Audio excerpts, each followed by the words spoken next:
What's going on, everybody? It's political expert here. Kind of out for a drive right now, sitting in the parking lot waiting. Just thought I'd give you guys a quick little updated video on why I haven't really done any videos lately.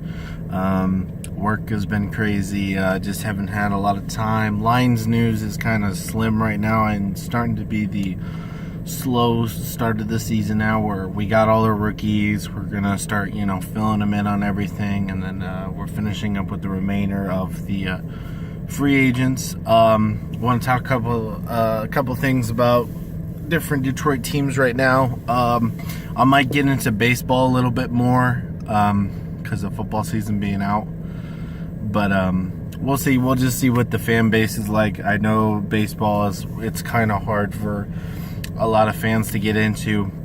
I love baseball. I love watching it to death. Even though it's hard to watch it this year, the way the team is. But anyways, I just want to talk about that. We can talk about a little bit of the Pistons draft pick this year and what do I expect we're gonna do.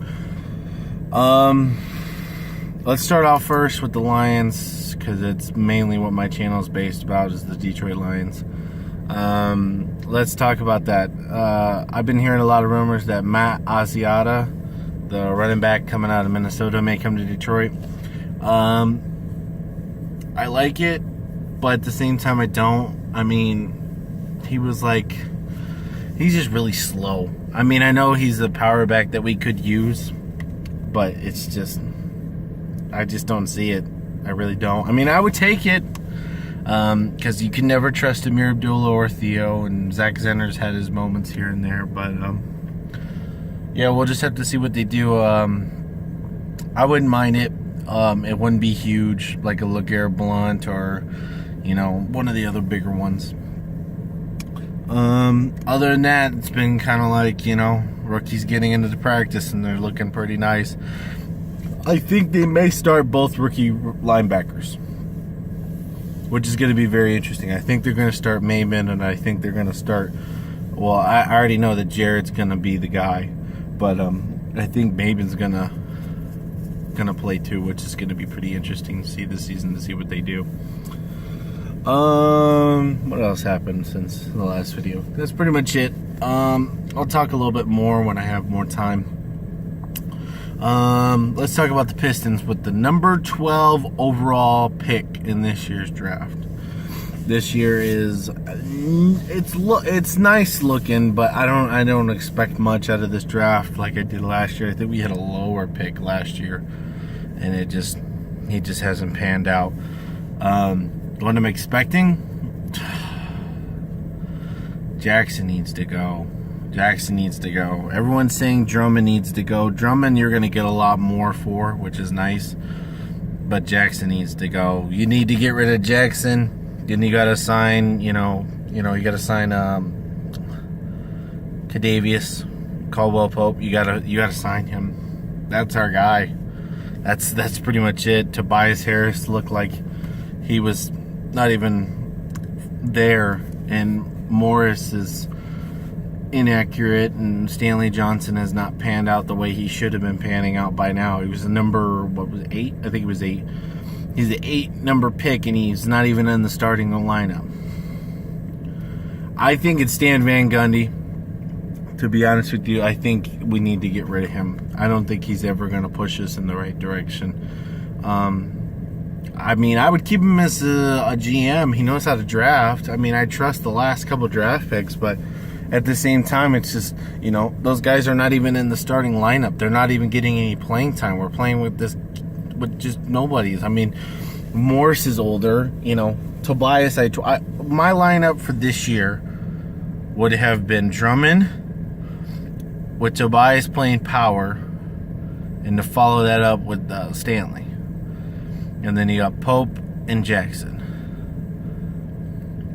Or you could have thrown in the rookie. You could have thrown in the rookie, traded Morris, played Tobias, and have Stanley as his backup. But Tobias, to me, is like he plays more power forward than he does small. But I don't know. They got a plan. I hope they do. A lot of trouble right now in the Pistons. So I think the draft's June 22nd. I could do a mock for you guys, or I could discuss about things, with the whole system being rigged, because it is, because everyone knows that they wanted the 2 top teams to get a star product on the field. Even though the Celtics are winning games and stuff like that, doesn't mean anything to them. They want the Lakers to be good. It's Cleveland's time is running to an end because LeBron's 33, I believe, and Kevin Durant and all of them in Golden State, they're just I think they're gonna keep 3 and they're gonna get rid of 1, and I think the one's gonna be Klay Thompson. I think, is he a free agent? If he is, I think he'll be the odd man out. But if he isn't, I think they'll just get rid of Draymond Green and then keep the 3 there. Even though Draymond is like the heart and soul of that team, I just don't think they'll keep him there. Sorry. Ooh, man, tired.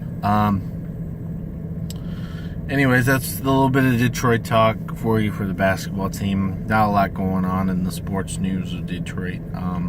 Except their baseball team that love to piss me off. Osmus, do you want to keep your job? This is a Detroit Tigers rant towards the end. You want to keep your job? Simple.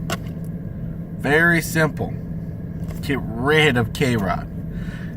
Please. He ruined a game for us a couple days ago.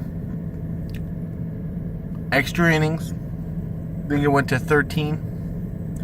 You put K-Rod in with his 85-mile-an-hour fastball,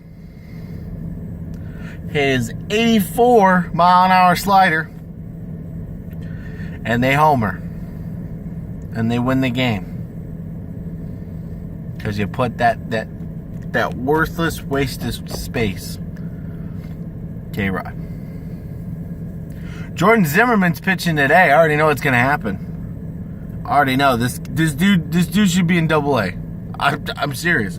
This dude should be in AA. I've never seen a guy give up so many walks in my life. It's like, oh my God, will this guy just stop walking? I'm serious. Watch him tonight. Watch him. I think the game's going on right now. I bet you anything he's going to walk at least 11 today. It won't be to where it adds points, because he's going to only play 7 innings, because Osmus likes to do that for some godly reason, that he thinks he's a fucking genius, that he's come up with a new system of not playing these guys who are making so much money to only 7 innings.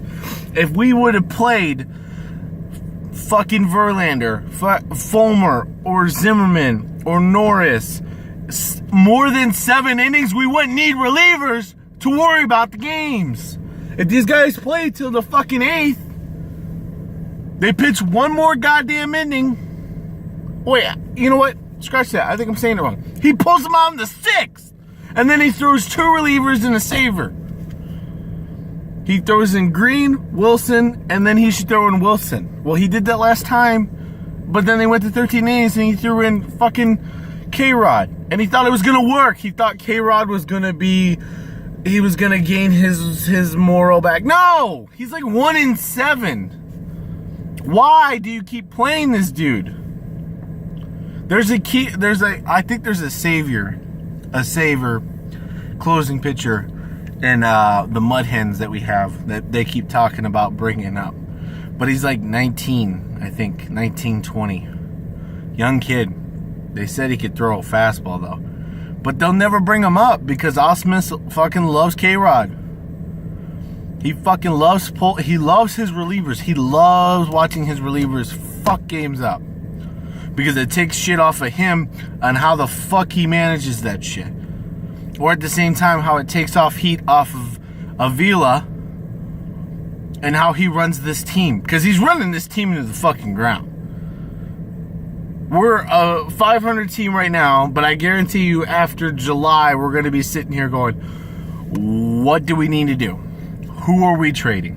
Who are we trying to get rid of? And what will make us better? To be honest with you, me personally, I don't want to do this, but it's looking like we're going to have to trade JD. He'll be the only value. Victor's fucking 100 years old and he can't run the bases anymore. I swear to God, I saw one that like clearly hit the warning track. And as soon as he was fumbling around with the ball, he goes to pick it up and throws it to second. Victor just got to second base. After this guy hit the warning track, the center fieldman was fumbling around with the ball trying to grab it and to get a good grip on it before he threw it. And Victor just made it to second. He's slow. Nobody's going to want that. Cabrera can't stay healthy anymore. He's not hitting the ball. And I love this. Oh, it's still cold. It's still cold. It's still cold. We're like 2 weeks into June. What's going to warm him up? If he can't hit now, what makes you think he's going to hit in fucking July? I think JD's the only one that we could trade.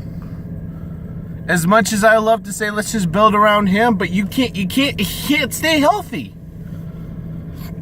I think every week I turn on the TV and it's like, oh, JD's out for this, JD's out for that, JD's out for this. And I know that's baseball. Baseball players get hurt all the time. It's not even the big stars. There's a lot of guys in this league who just get hurt. It's just you play all those games, you travel so much. I understand it. It wears and tears on the body.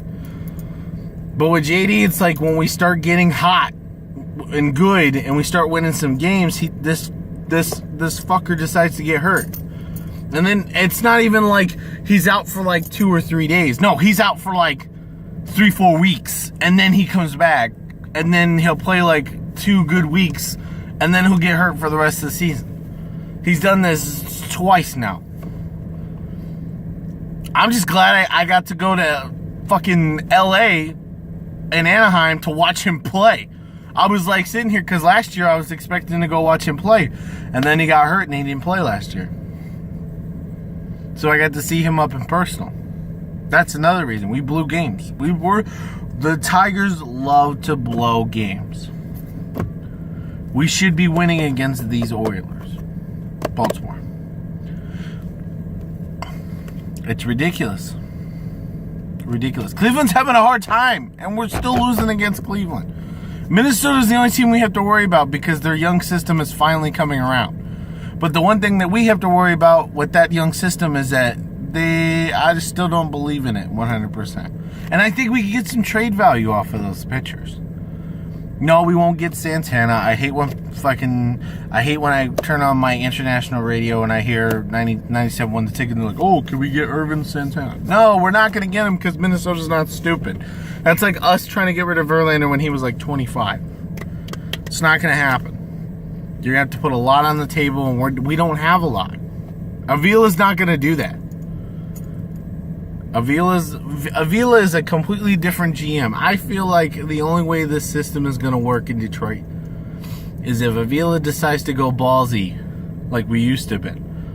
We used to trade like crazy. We used to pull up all of our young guys real quick and let them learn in the system.